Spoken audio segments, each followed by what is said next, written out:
Hi booktube, Aaron here, hope you're doing very well. Today I'm going to be talking about poetry, specifically talking about getting into poetry and maybe a few things that might be helpful in exploring. It's mainly inspired by a video created by Pat from Book Chat with Pat. She made it last week and it was on this theme of getting into poetry, and she was showing off a few anthologies that she really liked, a few guides to reading and writing poetry, and she sort of offered a few poets who as well might be useful and might be helpful for people who are new to poetry. And I thought I'd try and do something similar, and I don't think there's much here that is the same as what Pat suggested, so I'm hoping it's sort of a compliment to her rather than sort of stepping on her toes. And really what I wanted to try and underline in this video is that really the best thing to keep in your mind is that you're just trying to find out what works for you, and it's just like with any kind of reading, it's finding what connects with you. And there's also a certain degree of it's something you have to sort of train up. You have to get used to it. So if you're not used to reading a novel, if you've just been reading short stories, it's going to take a while for you to feel comfortable with reading a novel all the way through. And it's about finding the novels that work for you as well. And it's a similar thing, I think, with poetry. That it's different, but you have to sort of go through that same process of getting used to it, and then finding what really works for you. And I think one of the best ways to do that is with particularly a short anthology like this. This is Here to Eternity, an anthology of poetry by edited by Andrew Motion. And it's about 400 pages long, so it's not a particularly all-encompassing poetry anthology, and it's just got a few themes that it sort of collects various poems into. So it starts off with the theme of self, goes through to home and town and land and work. I think there's one on war and on love, and on belief and travel, and it's just really lovely, and just a great way to experience quite a range of poets. Just looking at the first first few poems in here, we've got Louis MacNeice, we've got Shakespeare, William Blake, Carlos Drummond Diandare, who I don't think I really know, Patience Agbabi, Muriel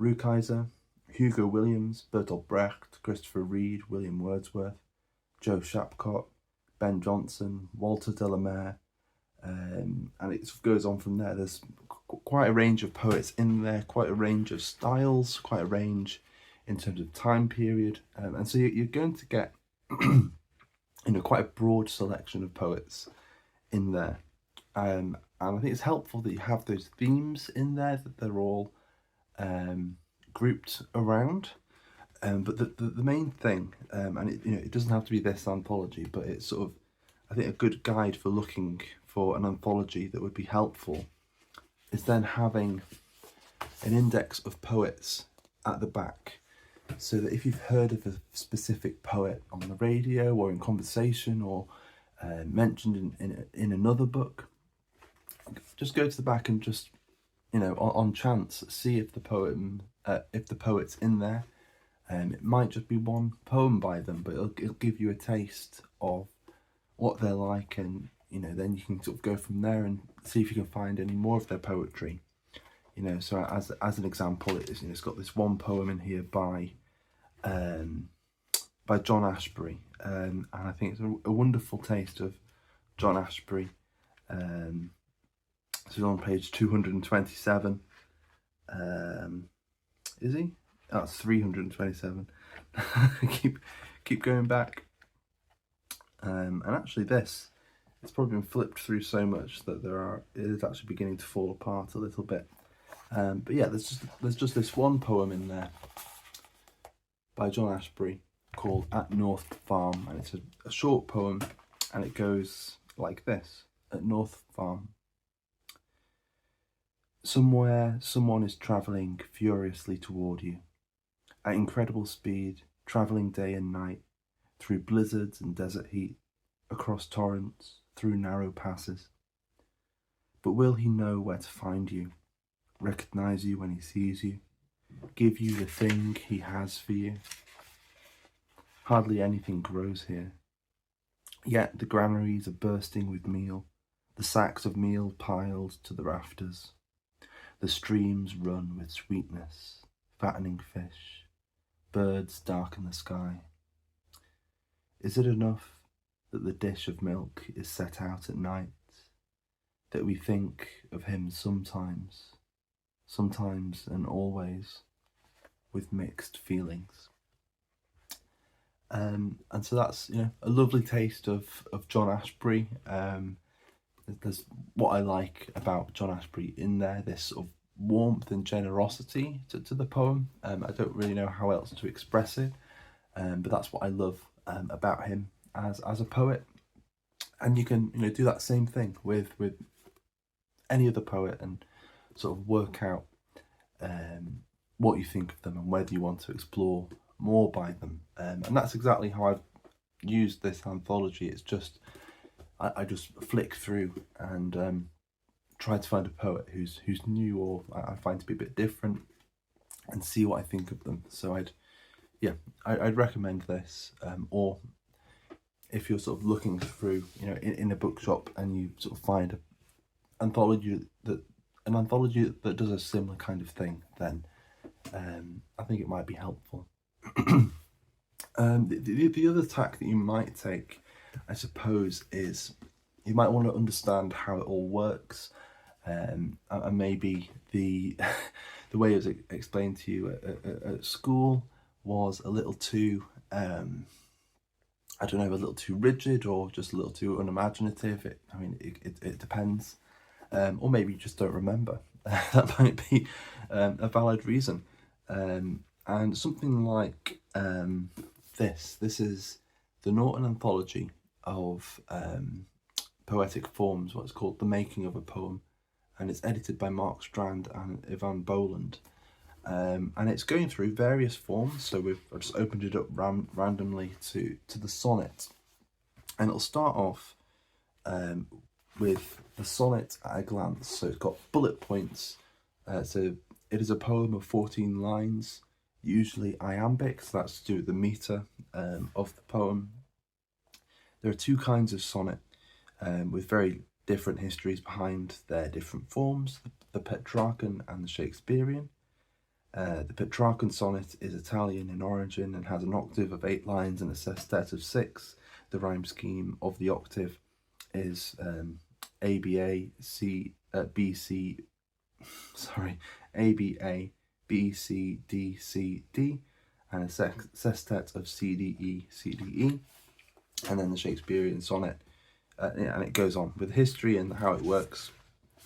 Then a more in-depth history of the form, and then the contemporary context of the form, and then a few examples from various sonnets through time. So we've got Shall I Compare Thee to a Summer's Day, Sonnet 18 by Shakespeare. We have Michael Drayton, Farewell to Love, Mary Roth, From Pamphylia to Amphilianthus.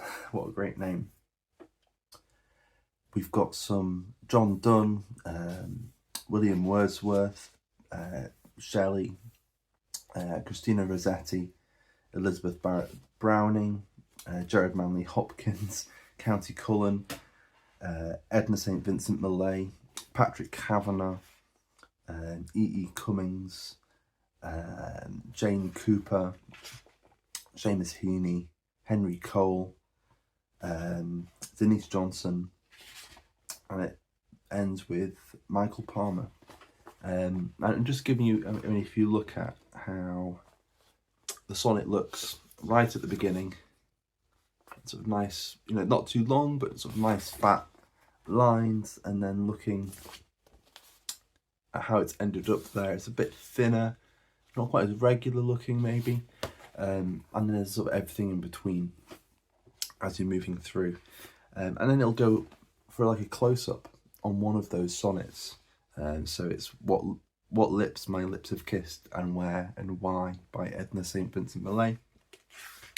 And it'll just be a couple of paragraphs just going into that poem, how it works, and maybe sometimes a bit of one of the editors going through their history, maybe with the poem or the poet, and why it speaks to them, or why it's a good example of that form. So something like that might be helpful to you if just this idea that you need to understand how it works before you can appreciate it is really nagging at you. But again, it's got this really wonderful wide range of poets and poems, and although it's not a chronological thing, and it's not setting out to give you everything that's supposed to be, you know, in the canon, it's sort of going beyond that, and there are holes, but it's, you know, it's still very broad and hopefully informative for any reader of poetry. A similar thing where it's not giving you particular poems really to look at, but it's a great example of how poetic form works would be John Hollander's Rhyme's Reason. And the great thing with this is it's a long flowing thing, it's about 120 pages long, but he's using whatever example it might be, if you're looking at how the sonnet works, he will explain how a sonnet works in the form of a sonnet. So it'll be a sonnet about how a sonnet works, and it just keeps on going and sort of flows through, I mean, yeah, it ends up all over the place, and it goes into stanza rime and all these other random sort of patterns and these different stanza formations, and he'll just explain how they work in the various ways, but then there'll be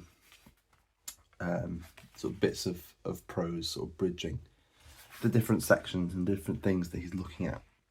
So again, if you want to come at things that way and understand how it works, this is a really entertaining and quite fun way to approach that. And then you might want to come at things with the idea of the canon and the idea of just having everything and being able to dip through and have this sort of idea behind you that the poems that you're reading are the ones that have mattered for a long time, and potentially that's part of what you want to tap into as a reader of poetry. I think probably two of the best places to go to, one would be the Norton Anthology of Poetry, which will start with sort of Old English poetry. So again, it's more a focus on poetry in English, and it'll go all the way through to the near present. It's got Paul Muldoon and Carol Ann Duffy, Lee Young Lee. I think it ends with, it's got some Bryn Maxwell, and yeah, it sort of ends with Simon Armitage, who, oh no, doesn't it? Ends with someone else. It ends with Greg Williamson. But the second to last poet in there is Simon Armitage, who is the current poet laureate of the United Kingdom. And again, it will just give you a taste of everything, with tons of notes and such. And maybe that's what you want. I would probably recommend with this, again, that it's something that you dip in and out of, and that you look at the table of contents to see which poets are in there and what poems are represented in there, and sort of using it as a way to get a general taste. But also this is a little more definitive as well, you know, if this is like the one poetry book that you wanted, it would probably would be something like that, a good alternative, with less notes actually, but would be the Oxford library of English poetry. This is edited by John Wain. And if I remember correctly, there aren't any... Oh no, there is an introduction, at least to the... Is there an introduction to each volume, or is it just a general introduction? Yeah, it's just a general introduction in the first volume. And I don't think there's much in terms of an index or anything like that at the end. I think it just... Okay, so again, you will get an index of poets. So like with the first anthology that I showed you, you can go straight to the back and look at the index of poets, work out who's in there, and so if you've heard of them and you just want to get a taste of them, then that might be something that you might want to try and do. So there are a couple of examples of anthologies and ways to get that broad view of poetry in general. I thought I'd go through a few individual poets that you might want to try, who might be helpful. They're poets who always excite me, and yeah, I mean, I suppose some of them are a little more difficult than others, but I think there's a fair range here. And we're going to start off with Shakespeare. And although there is the whole language thing, I think sort of most people will at least have a passing familiarity from school with Shakespeare, even if it has made you hate Shakespeare, which I hope it hasn't. And often, if you're lucky, certainly with me, when starting out with reading Shakespeare, or watching or listening to Shakespeare, even if I didn't get the meaning of what was being said, I often sort of caught the drift and was sort of carried along by the language. But really, with what I wanted to do particularly with the sonnets of Shakespeare, is sort of get across what I really loved about poetry when I first started reading it, which was the idea of having just one poem, preferably quite a short poem, on a page with plenty of room around it, so you can just focus in on it and spend time with it and work out what you think of it. And that's a lot of what I really loved about poetry when I first started reading it. This Oxford edition has tons of notes as well, if you feel you need it. But mainly what I wanted to get across was, with something like Shakespeare's sonnets, you could just go one at a time as slowly as you want, and work out what you think of it. You can ask it questions, you can slowly work out what you think. I think the other great poet when it comes to brevity and constraints, the poet who comes to mind is Emily Dickinson. And again, you don't really need to go for the complete Emily Dickinson, but again, many of her poems are very short, but there's a lot packed into them and are worth spending time with and considering. And so really, if you manage to find a sort of good selection of Emily Dickinson's poetry, I think that might be a fun place to start, or at least to be one of those first poets that you spend time with. And then just a few more poets who are a little more recent than Emily Dickinson and William Shakespeare. I often bring up two poets in particular who are my favourite living poets. The first of them is A.E. Stallings. This is her collection Like, and this is really wonderful. We were talking a bit about formal poetry earlier on, and I think her poetry is just a great introduction to how form can be used in a modern context without it seeming old or dusty. She's often looking back to Greek mythology and to history, and interweaving that with the present, but in a way that doesn't seem too highbrow. It often feels quite relatable, and is sometimes quite subtle, so you're not necessarily noticing that the poem is full of references to mythology or something, but sometimes it'll be a direct exploration of that, but in a way that feels quite natural. And so I'd really recommend A.E. Stallings, and is probably one of the most accessible of the poets that I've mentioned so far. The other one that I often go to as saying it's a poet that I really love, one of my favourite poets living and writing today, is Alice Oswald, and this is her collection Falling Awake, which is I think probably the best place to start with Alice Oswald.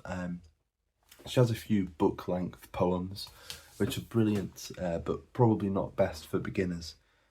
Whereas this has, just that magic thing that I was talking about, a poem that just fits on a page that you can just spend time with and examine at your own pace, and doesn't seem too long or too daunting.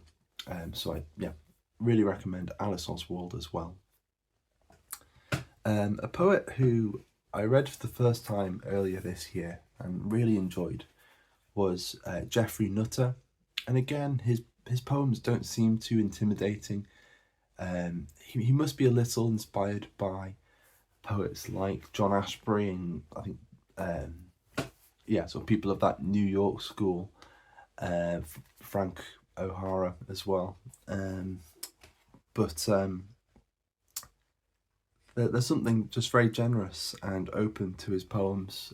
They're often quite, there will be references to things, but it is not necessarily that the poem is a puzzle and you have to work out the references. Instead, it's just a way of filling up the poem with interesting details and finding fun ways to move in different directions. And that's sort of very much what it feels like when you're reading his poems. And you're never too sure where it's going to end up. But there's just sort of lovely sincerity and openness and sort of generosity to the spirit of his poetry that I really enjoyed. And again, he's not too daunting, and it's just a great title as well for a collection of poetry. So I'd recommend Geoffrey Nutter. And then when I was really getting into contemporary poetry, I think the first poet that stood out to me and I really enjoyed was Kaveh Akbar, who has just published his debut novel, but he's got a couple of books of poetry under his belt, and this is his debut, with my hot chocolate stains on the front. And I think particularly with this collection, what may be helpful is that, well, for one thing, he's a little surrealistic, I suppose, in his aesthetic. So it's a good chance for you to work out if that kind of thing is something that you enjoy.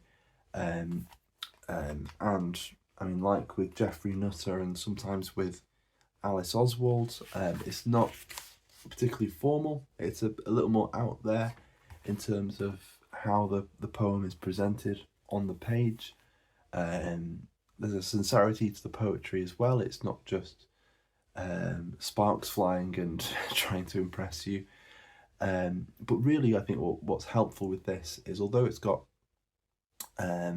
it's very free formally, and although it's very surrealistic in how the poems are presented, there is a general narrative to it, as the cover may suggest. It's about alcoholism and his journey with alcoholism, and it's I think it's quite grounding to have that rough narrative, even if that subject isn't being dealt with directly. Very slowly, as you make your way through the collection, that picture is sort of coming together, and you're getting it a bit more.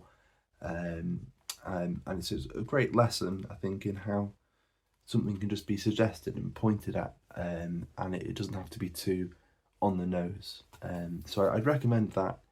I do prefer his next collection, Pilgrim Bell. I think just a little bit more So if you enjoy calling a wolf, and you want some more, then his collection, Pilgrim Bell, is in there.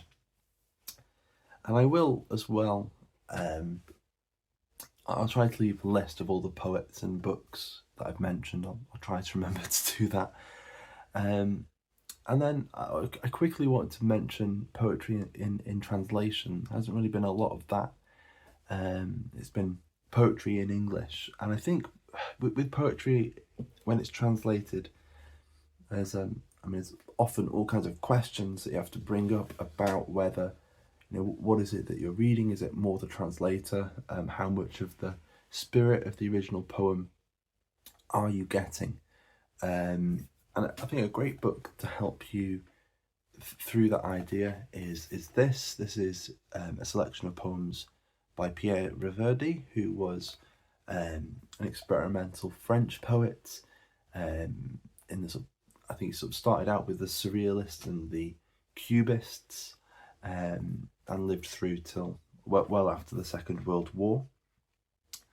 And what's good about this is that every now and then, if I can find an example, there'll be multiple translations of the same poem, and so it'll give you a chance to just have a taste of what each poem is like. And I'm hoping that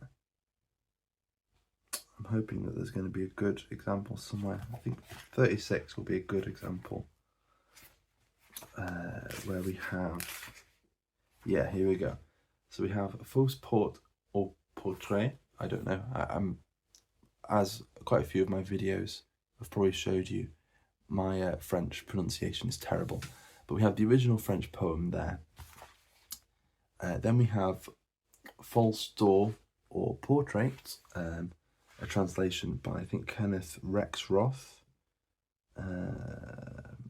Kenneth Rexroth's translation. And then if you turn over the page, there are two more translations. There is one there by, who is P.T.? Patricia Terry. And there are two translations by Patricia Terry, one from 1981 and one from 1991. So you're getting three translations of the same poem. And the thing with translation in any form is that when you're getting a chance to read the same text in multiple translations, hopefully what is the same between them is something of the original author's voice. And so certainly, if you get along with Pierre Verdie, and again, his poems tend to be quite short. They're that magic thing of a poem that fits on a page, and you can just deal with that one poem in as much time as you feel the poem demands of you. But every now and then you've got multiple translations. I think there's maybe 2 or 3 poems in here where you get multiple translations of the poem. So I'd recommend that. And I'd also recommend this. This doesn't do it, but it's just another great translation put out by the New York Review of Books of Osip Mandelstam's Voronezh notebooks, which are really wonderful and are just very grounding poems, I think, very pared down. And so there's just a quick sort of plug for these. I really love these New York Review of Book Poets editions. And that's it, really. That's more or less everything that I wanted to cover. And I hope there's something in there that gave you a direction, a sort of a way in. The other thing that I wanted to mention, like with some of those anthologies I mentioned towards the beginning, is the Poetry Foundation website, which they just have a great archive of poems. And so again, if there's a poet that you're just trying to work out what that poet is like, there's a good chance they have at least something by that poet in there, so you can go in and explore them. So I'll have a link to Pat's video. I'll try to remember all of the books that I mentioned in here, and I'll leave a link to the Poetry Foundation website as well. But I hope you found that interesting, and please let me know if it was helpful. If you're sort of in the process of getting into poetry, if there are any other books that you've found helpful, then please free to let me and everyone else know in a comment. And as well, if you're a long time reader of poetry and you have other suggestions as well, then feel free to share them as well and let other people know in the comments. But for now, thank you very much for watching, and I'll see you soon. Bye bye.